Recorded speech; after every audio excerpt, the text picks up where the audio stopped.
రేపు కూడా అదే జరుగుతుంది. ఓకే, ఈ కేసులు అయిపోతే ఆ కేసులు మొదలవుతాయి. కాబట్టి విశ్వాసం ఎట్టు వస్తుంది? విశ్వాసం లేనప్పుడు ఆ విధంగా రాజకీయ పార్టీలు చేసే ఆరోపణలు ప్రజలు నమ్ముతారు. రైట్. ఓకే, దీపక్ రెడ్డి గారు, వర్మ గారు, ఇప్పుడు ఒక 20 సార్లు అరెస్ట్ చేశారట, ఎన్నిసార్లు అరెస్ట్ చేస్తారంటున్నారు? అంటే దానికన్నా ముందు నేను కొంచెం ఇంకొన్ని ఫ్యాక్ట్స్ చెప్పాలనుకుంటున్నాను. మాట్లాడండి. 2019 ఎలక్షన్స్ అప్పుడు మద్యపాన నిషేధం చేస్తామని చెప్పింది. ఇదైతే కాదని ఎవరు అనలేరు కదా, జగన్ చెప్పినాడు కదా.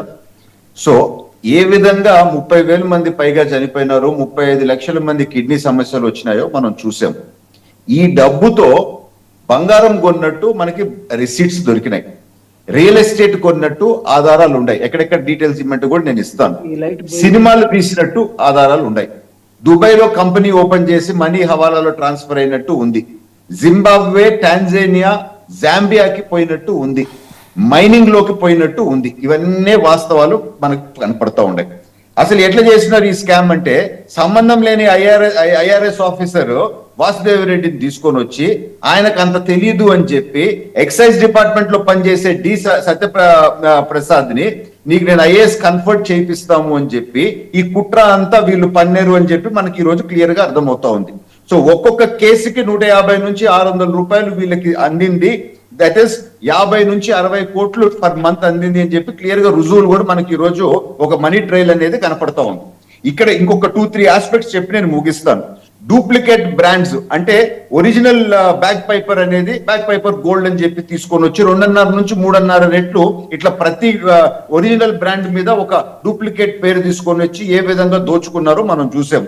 సరే, ఇందాక చెప్పిన డీటెయిల్స్ కి ఏ ఒక్కదానికి నాకు జవాబు ఇవ్వలేకపోయినారు. గడిగపాటి చెక్ పోస్ట్ లో 8.36 crores చెవిరెడ్డి కారులో సీజ్ అయింది, వాస్తవం కాదా అని చెప్పి నేను ఈ రోజు సూటిగా ప్రశ్నిస్తున్నాను. నేను ఇందాక చూపించిన ప్రతి ఒక్కదానికి రుజువులు ఉన్నాయి. 90 ఎకరాలు హైదరాబాద్ లో వీళ్ళు కొన్నారు. ఈ ట్రాక్ రికార్డు ఉందా లేదా అని చెప్పి నేను మీకు ఆ ప్లేస్ తో సహా నేను మీకు చెప్తాను. సో ఇంక వీళ్ళు ఏం చేసినారు, బ్రాండ్స్, ఈ బ్రాండ్స్ మాత్రము ప్రజల్ని మోసం చేసి ఆంధ్ర రాష్ట్రానికి స్పెషల్ స్టేటస్ తీసుకొని వస్తానని చెప్పి మోసం చేసి స్పెషల్ స్టేటస్ బ్రాండ్ అయితే తీసుకొని వచ్చినాడండి.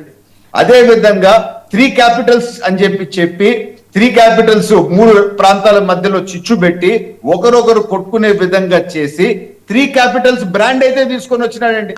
సో ఈ విధంగా ఆంధ్ర రాష్ట్ర ప్రజల్ని మోసం చేసుకున్నారు, దోచుకున్నాడు.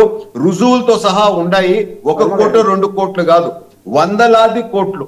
ఎన్ని దగ్గర తప్పించుకోగలుగుతారు? డూప్లికేట్ ఇన్వాయిస్లు, డూప్లికేట్ ప్రోడక్ట్స్ ఏ విధంగా ఇందాక మన ఆడిట్ చేస్తే ఆడిట్ లో దొరికిపోయినాయి. సో ప్రతి ఇండస్ట్రీకి మీరు ఇంత ప్రొడక్షన్ కెపాసిటీ ఉంటుంది.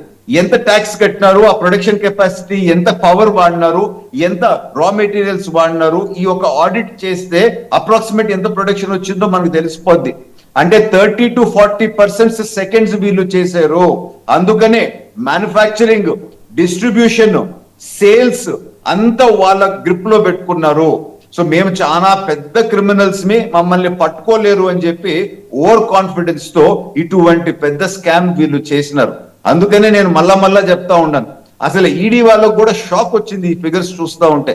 అందుకనే ఆ 20 దగ్గరలో మళ్ళా మొన్న రేడ్ చేయడం జరిగింది. అనేక రాష్ట్రాల్లో ఇప్పుడు డేటా అంతా ఉంది.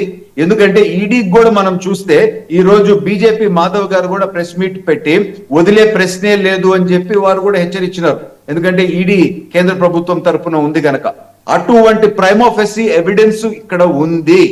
అందుకనే ముందు రోజు విజయసాయి రెడ్డి గారిని పిలిచినారు, నెక్స్ట్ రోజు మనవణ్ణి పిలిచినారు. సో విజయసాయి రెడ్డి గారు చెప్పింది అన్నే ఇప్పుడు మళ్ళా అడగతారు, వాస్తవాలతో సహా తెలిసిపోతాయి. సరే, మీ ఎంతెంత డబ్బు పోయింది, ఏ అపార్ట్మెంట్ లో పెట్టినారని చెప్పి చెప్తా ఉన్నాము కదా. సో ఒకరు కాదు, ఇద్దరు కాదు, వందలాది మంది ఈ పెద్ద కుంభకోణంలో ఇన్వాల్వ్ ఉంటారు. అంటే వందలాది కాదండి. ఒక విషయం, మిథున్ రెడ్డి గారు కాదు, మీ అంచనా ఏంటి? మిథున్ రెడ్డి గారు అరెస్ట్ అవుతారనా? ఒక విషయం అండి, వందలాది మంది ఇటువంటి దీపక్ రెడ్డి గారు వేలాది కోట్లు దోచుకున్నప్పుడు. ఓకే, దీపక్ రెడ్డి గారు మీరే మాట్లాడితే ఒకసారి నా ప్రశ్నకి సమాధానం చెప్పండి.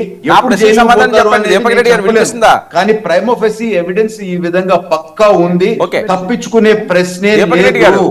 వైఎస్ఆర్ పార్టీకి సంబంధించిన ముఖ్యమైన వాళ్ళు అందరూ వీళ్ళు చేసిన పాపానికి కేవలం డబ్బే కాదు, అందరు డబ్బు గురించి, ఈ కుంభకోణం గురించి మాట్లాడతారు. చనిపోయిన 35,000 మందికి ఎవరు జవాబుదారి? 30 లక్షల మంది పైన ఆరోగ్యాన్ని బాగొట్టుకునే దానికి ఎవరు జవాబుదారి? ఆశ ఉండొచ్చు, దోచుకోవచ్చు, కానీ ప్రజలకి జీవితాలతో ఆడుకోవటము ఎంతవరకు కరెక్ట్? అసలు ఈ సోషల్ యాంగిల్ అనేదే అన్నిటికన్నా బాధాకరం. ఎందుకంటే ఎంతైనా మనుషులకి కొంచెమన్నా మానవత్వం ఉండాలి. ఆ విధంగా చేయటం అనేది చాలా బాధాకరము. ఇందాక నేను చెప్పిన వాస్తవాలు మీకు అన్ని కాగితాలతో సహా చూపించాను. ఎవరన్నా ఆన్సర్ చేయగలుగుతారా?